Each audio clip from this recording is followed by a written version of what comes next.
All right, so let's get started here. I want to review these. We went over three, right? The first three. Okay, let's review these first three, then we'll move on to the next two. All right, this propaganda piece. What do we have here? So we talked about the Selective Service Act yesterday, and we got into propaganda. I think it's important to discuss and look over some propaganda pieces that were created during World War One. So what do we have going on here? Who wants to analyze this picture and describe what's going on? This propaganda piece. Kale, what do you have? The picture don't stand that says the army. This was during the time when they were trying to Good. They kind of like showed the 8 and 8 people. Yeah, good job. So who do you think the intended audience would be then? I'd say it's like the American people, especially American men. Yeah. Yeah, good job. So like younger generation, right? To get involved in the war, to enlist in the army. Good job. So, yep, this works perfect with the Selective Service Act of 1917. We talked about that yesterday. I have that as a bell ringer. So after we're done with the propaganda pieces here, we'll mention more and we'll review the Selective Service Act. Good. But yeah, Uncle Sam, okay, this is the depiction of the United States. And he is wanting the younger generation of men to get involved in the war, to try to enlist. Okay, we all know that these European countries had large numbers involved in their militaries, right? Okay, I know I showed that clip or that picture before, really just like last week, of Russia during peacetime. They had 5 million soldiers involved in their military. Germany had like about 4.6 million involved in their military. And this was during peacetime. The United States wasn't even close to that number. And the real reason is because we weren't in a conflict since really the Spanish-American War. We all know that Spanish-American War didn't last too long, right, Gabe? Yeah, it was only what, 6 months? What was the other name for it? Do you remember? Yeah. I forget something here. You said it yesterday, but I forget it. Did I say it yesterday? Yeah. Oh, okay. I forget that. We want to help them out? What does it start with? Yes. Splendid Little War. There you go. Splendid Little War. So again, people thought war was kind of like a game. There wasn't really many casualties. The Civil War was kind of too far past at this point. There might have been older generations there talking about it, but it just doesn't hit home as what these younger generations are going through and what they realize of what war really is. Okay, but this poster, this propaganda piece would be in newspapers, magazines. Okay, it would just be displayed in many town centers of getting people involved. And like I said, it was kind of split down the middle. There's some people not for the Selective Service Act, and there are some people that were totally for it. Even to a point where 16, 17-year-old men joined in the army even before they're full adults. Okay, next piece. Oh, here we go. What do we got going on here? What do we have going on here? Eddie, what do you have for propaganda piece number 2? Well, I guess you could say opposed to trying to raise money for the war. Yeah, good job. Good job. So what are Liberty bonds? Yeah, good job. So people would buy these bonds and that'll help the country, the government, raise an army to try to build up industries and factories to help support the war. So making armaments, supplies, different types of armored vehicles, you name it. And towards the end of the war, obviously, when we're going to win it, the interest rates would rise on these Liberty bonds and people would receive their money back and then some. So this was a way to try to push the people into buying and purchasing and I guess you could say investing into the government in a way to support the war effort. And what's going on in the piece here? What's going on in the piece? Eddie? So the Hun, who's the Hun? Who's that supposed to represent? Yeah, the German soldiers. Good job. So Germany looks like he's kind of went through battle already as his fingers are bloody, his bayonet's bloody, it's dripping of blood. Across the Atlantic Ocean, that's that body of water there, and Europe's destroyed. You can see it is devastated. It's in crumbles. Okay, and Germany is looking across the Atlantic Ocean, eyeing up its next target. So the only way we can prevent the Hun, the German army, from getting across the Atlantic and fighting here in our home soil is if we buy these Liberty bonds. So who do you think the directed audience is, Noah? Yeah, the population of the United States, those who have jobs, right? Those who have money that can buy these bonds and help support the war effort. Right, I like that one. That's a pretty good one. Last one we went over, right? Destroy the Mad Brut. Uh-oh. What do we got going on here? Oh, this propaganda piece. Tanner, what do you have? Germany is stepping all over America. I guess it happens to women. Okay, all right. So yeah, underneath the gorilla's feet here, it says America. So yeah, in the background, again, a body of water symbolizing the Atlantic Ocean. And you can see in the horizon there, it really just is destroyed Europe. Okay, these buildings are destroyed as the war already rampaged through Europe, and now it's coming onto American soil. And why did they depict Germany as a gorilla? Almost like a mean one. He's looking like he's going to lay some havoc here soon. Noah? They dehumanize him. Good job. I know we talked about that yesterday. I should have had that as a vocab term. But dehumanization, what does that mean? No. It's like the companion. Yeah, monsters, right? They're almost viewing them as beasts, as animals, to try to separate an emotional connection to Germany, right? If we're going to go to war with Germany, we need to have a clear separation. We need to show who the actual enemy is, right? We can't have any type of emotional ties if we're going to literally kill these people on the battlefield. And as you can see, it says destroy the Mad Brut, enlist in the U.S. Army. So again, directed towards, I'd say, more the younger male population to get involved in World War One, to get involved in the Selective Service Act to help support and fight the war to prevent the Mad Brut, Germany, from getting across the Atlantic, right? And we talked about that viewpoint really before the war even happened for America, as it was raging on in Europe. And what was that viewpoint called, where the United States has to get involved over in Europe? What was that viewpoint? Remember? Tanner? Interventionist. Interventionist. Good job. Good job. And Teddy Roosevelt talked about that a lot, right? Teddy Roosevelt especially mentioned about how the U.S. needs to get involved, or this war might enter the Western Hemisphere. This war might come across the Atlantic on our home soil. Are you guys ready for the next two? Okay, here we go. Something a little different.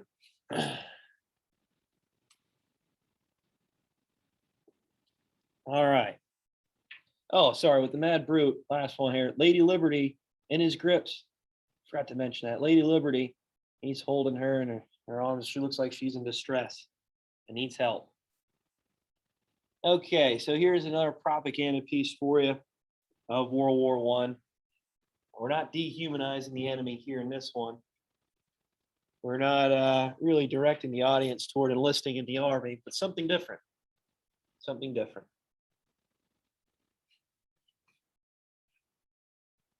So answer those 4 questions. This is propaganda piece number 4 on that activity that I assigned yesterday.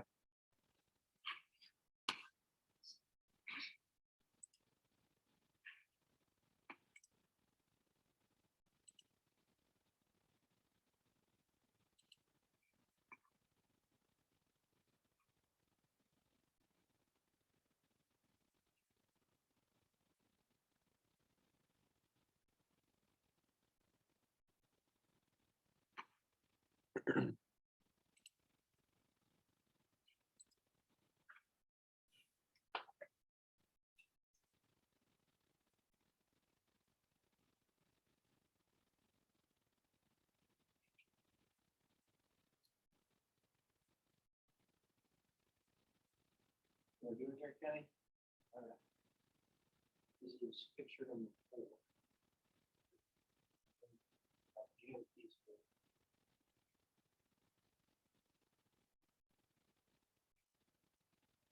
Remember, answer in detail, guys. I just want to see a couple words here.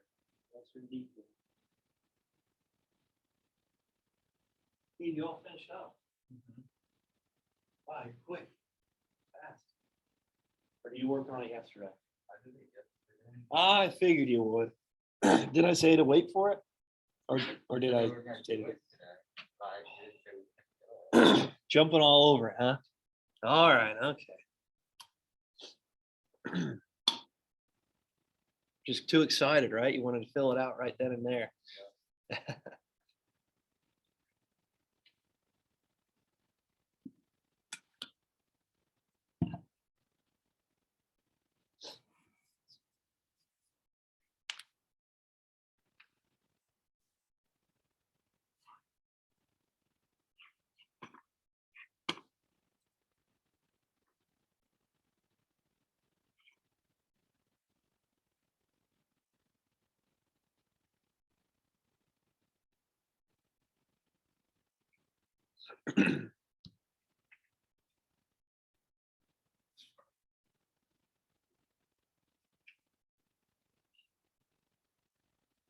All right, so who is the directed audience for this propaganda piece? What do we have?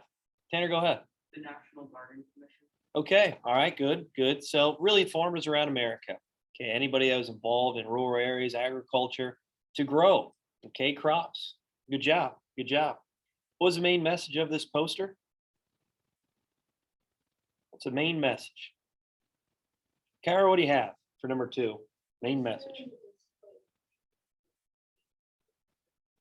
Okay, all right, good job. So I guess you could say within the picture, it looks like Lady Liberty, and she's spreading out seeds and trying to promote people to grow as many crops as possible, right? And I know I talked about it. Not only were we the #1 industrial economy and power in the world, but we're also the #1 agricultural society moving into World War One. So it just goes to show our production, okay, not only in industry, but in agriculture. And Lady Liberty spreading seeds everywhere, trying to promote farmers to grow as much crops as possible to help support the Allied powers in the trenches. And we know one of the biggest devastating impacts to these soldiers in the trenches was lack of food, lack of resources. So it was very beneficial for agriculture in the US to really pump out as much as possible. We'll talk when we get in the 1920s and early Great Depression. This oversupply would cause a lot of issues to a point where the environment would be almost stripped in the United States. And prices of crops would really become so low that it wouldn't be worth anything. So farmers just destroy their crops because they're in retaliation of what the economy and the market is pricing it as. All right, does anybody know the actual term for this though? This propaganda piece? I should have had it as a vocab term for today. Maybe I will.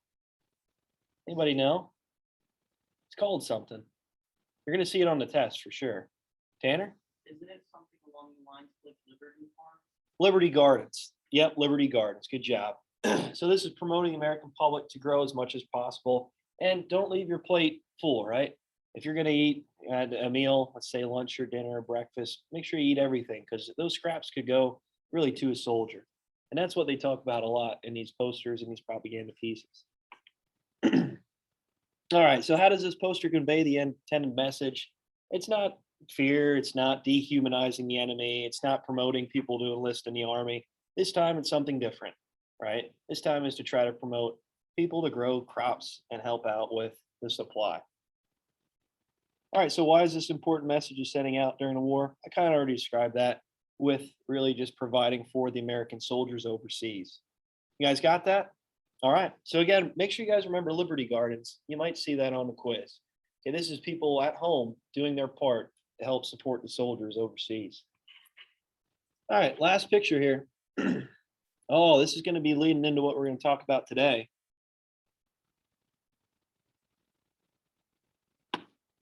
There we go. I'll let you guys analyze that and we'll talk about it.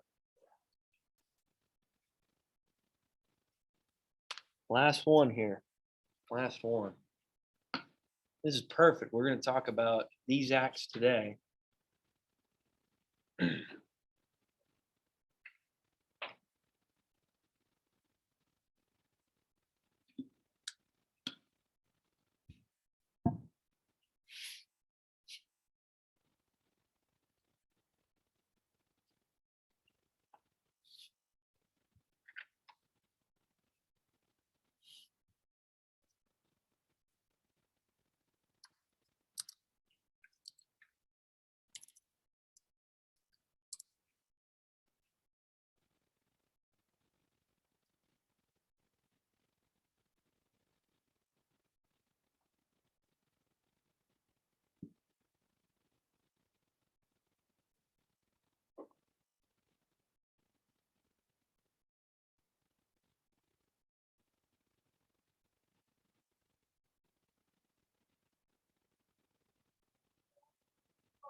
Being blinded over there.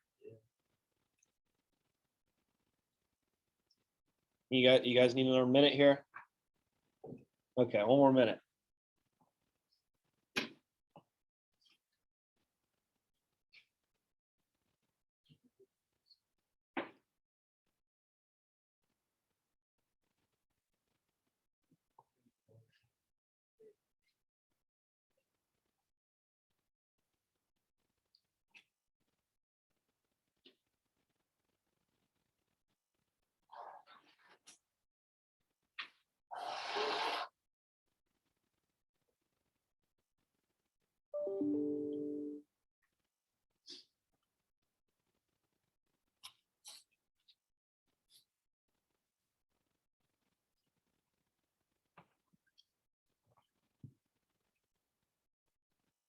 All right, so let's get to it here. What is it? What is this propaganda piece stating? Griffin, what's it stating? So like do your part in the war effort to be patriotic. Don't spread a false narrative. Okay, all right, good job. So false narrative, maybe your opinion that might be contradicting the United States stance of the war. Okay, good. What was the big debate? What was the big decision Woodrow Wilson had to make at the start of the war? What was it? I know I talked about this quite a bit when he was selling maybe goods to both sides here. Kale? Both sides would choose and like if you should choose Yeah, why? Why was that such a big decision for him to make? because like you said they were selling goods to both sides and they didn't know what side would really be better for them. Okay, all right, good, good job. And we all know with the German immigrants in the United States, right? That was a big cultural influence in the U.S., especially here in Pennsylvania. And if he would join, let's say, the Allied powers, who knows what could happen? There could be a huge revolt or a huge rebellion in the United States that he had to try to protect. So we'll talk about this today with the Espionage and Sedition Acts. This was uh, a way for Woodrow Wilson to almost limit people's freedom of speech, expression, assembly. Number one, okay, we all know number one right amendment for the people. But in a time of war, because of the fear and paranoia of maybe an internal attack by the population of these German immigrants, he made sure that people didn't talk about the war in a harsh way. If anybody was trying to challenge the United States government's decision on the war or any type of decisions during the war, right, he would have some sort of authority enforcing onto the people, either fining them, putting them in jail. And many people look back at this idea, these acts, and kind of raise their eyebrows. It's like, "Oh, I can't believe this could even happen or occur." But again, with the fear and paranoia of the war, I guess he had to make a harsh decision. And pledging allegiance is silent about the war. Again, that goes along to that idea of the Espionage and Sedition Acts that were created. And again, to try to protect internally in the United States. We are a nation full of immigrants. And if we join the wrong side, who knows what could happen internally? There could be a war in the Western Hemisphere that we might face, that we might go through, just with our involvement on either side. All right, is there any questions on these propaganda pieces? We good? All right, so you should have it completed, turn it in, and I'm going to grade it. Okay, I'll grade it. I'll try to have it finished up for tomorrow, but definitely by the end of the week. All right, bell ringer for today. Reviewing that Selective Service Act we talked about yesterday.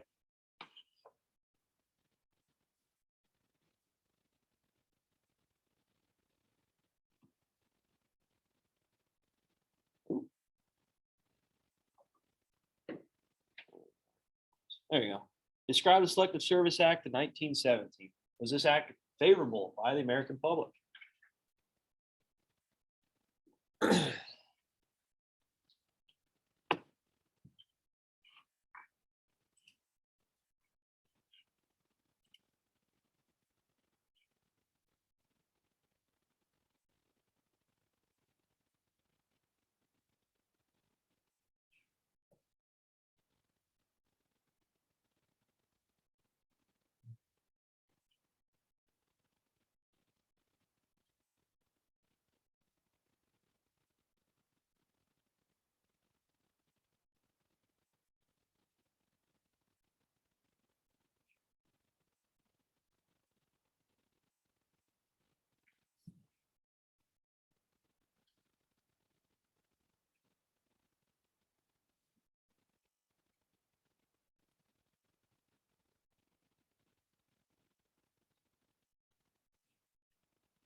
Those sneezes.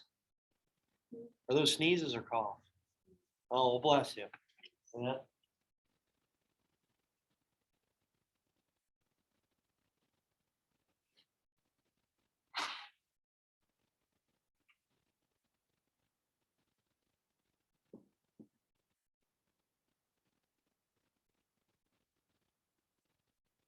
Zach back to wrestling yet?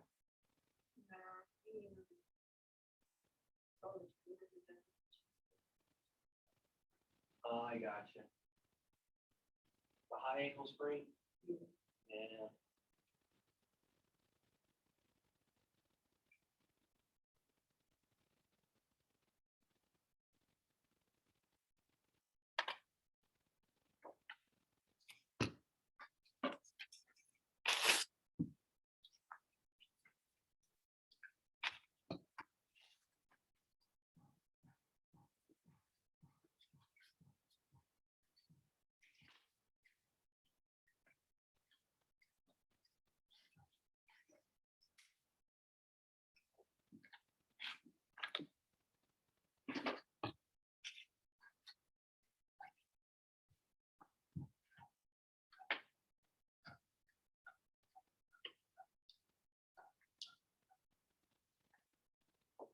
Griffin, I was going to ask you, what were you saying Tuesday at your at the end of when you were talking on the news?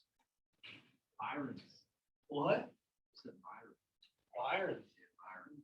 What does that mean? It's a video. Oh, okay. I was confused. I was like, what's going on here? They asked him like who the president is, and they said Oh, I got you. All right. Describe the Selective Service Act of 1917. Was this act favorable by the American public? What do we think? What we got? Go ahead, Noah. The Selective Service Act wasn't amended from is 1845. Yeah. They had to go making them go into the military. And it was favorable on most of them. There's still some that would do it if they didn't have to. Yeah, good job. So, for really the public, the majority of younger men, they're enthralled by it. They're enthusiastic. Again, the only war that we experienced was the Spanish-American War, and that one ended pretty quick, only 6 months. And we didn't really have too many military deaths or casualties. So, in all reality, many of these young Americans were optimistic about the war. They thought it was almost like a game. They had no clue the new types of advancements being applied to the battlefield of weaponry and technology that these European countries had. And we already talked about a lot of them with chemical warfare, tanks, and airplanes. They had no clue, right? They had no clue. And again, a lot of the majority of the population were for the war. They wanted to get involved. And there were some that thought this went against people's rights, people's freedoms, and saying that they can't just push people into war. And I know we talked about some examples of how people could avoid this draft by maybe religious purposes, disabilities, or furthering education, or somewhat of a job status that is going to be somewhat involved in the workings of, let's say, an industry or business. So that was a way that they could maybe avoid getting involved in the Selective Service Act. And they named it the Selective Service Act. Why? I know I talked about this yesterday too. You probably talked about it last year with Mr. Henninger. Tanner, go ahead. Someone faced backlash that the Civil War drafted. Yeah, good job. So the 1863 draft riots that occurred in New York City and in other major urban cities in the East Coast. This caused a lot of uproars, a lot of rebellions and riots across the United States in these large urban areas, to a point where they actually needed to bring the army up to try to take down some of these rebellions. Really, the army fighting in the South being called up to the North to try to put down riots and protests of what they're actually fighting for in the South. You only imagine if you're a Union soldier, right? So to try to avoid this same riot or rebellion, the Selective Service Act was given that name, and that was pushed on the people in 1917. But for the most part, everybody was kind of for it, for the most part. All right, terms for today. Here's two of them. I was going to show you a video, but we'll just start that off for tomorrow after current events.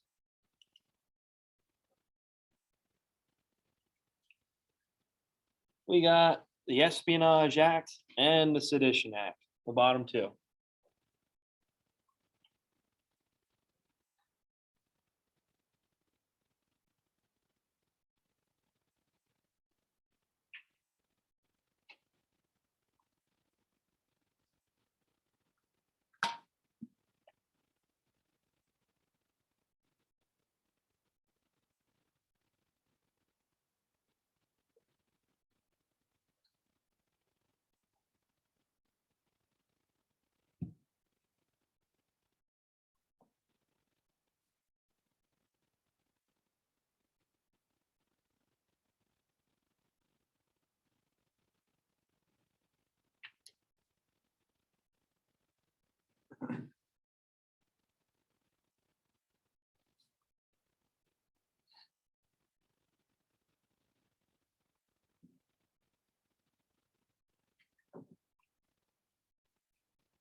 You all finished, Chloe? What do you have for the Espionage Act, Chloe? An act to punish past interference with foreign nations with foreign and Yeah, good job. So this fear of maybe paranoia spreading across the United States, and this fear of maybe a breakdown in the United States, of disloyalty, and maybe that people were spies helping the Germans during this time. And like I said, with our huge immigrant populations in the United States, especially German ancestry, this was something that obviously raised some eyebrows for many political officials and public officials. It's like, oh, what do we do to try to prevent an internal attack? Well, we can unleash these Espionage Act, right? And if anybody is maybe speaking a different language other than English, this Americanization, I should add that as a term too, and try to convert these people to American culture, speaking English. Anybody who spoke a different language, well, they could be seen as going against this Espionage Act, and they could be fined up to $20,000. At that time, it's a lot of money, and face jail time even, just because they might not have the same allegiance to the United States as, let's say, other citizens. Sedition Act, what do you have? Sedition Act, 1917. Go ahead, Tanner. It was basically an extension of Espionage Act. Good. It prohibited speech and expression of opinion that cast the government in a bad light. Yeah, good job. So if you're talking bad about the government, if you're going against the government's goodwill, okay, if you even just talk badly about the president, you could be fined, and you could serve some jail time for these acts. Good job. Good job. So again, trying to really almost have a control over the American population during this wartime and our involvement in this war, just because of our huge German population. All right, so the Espionage Act, June 15th, 1917, cannot interfere with the war effort in any way. So if there's any inability to help with the war production, if you're not, there are some cases actually with sock factories. They're creating socks for the soldiers. There's one person who didn't show up for work, and there's an actual report of this. He didn't go to work to sew up some socks for the soldiers to go over in Europe, and he actually was placed in jail for about 3 months. It's crazy, just because he didn't show up to work one day. It's like, oh well, I'm sick, I'm tired, I'm gonna go. Well, you're going against the good of the war effort, and they threw him in jail.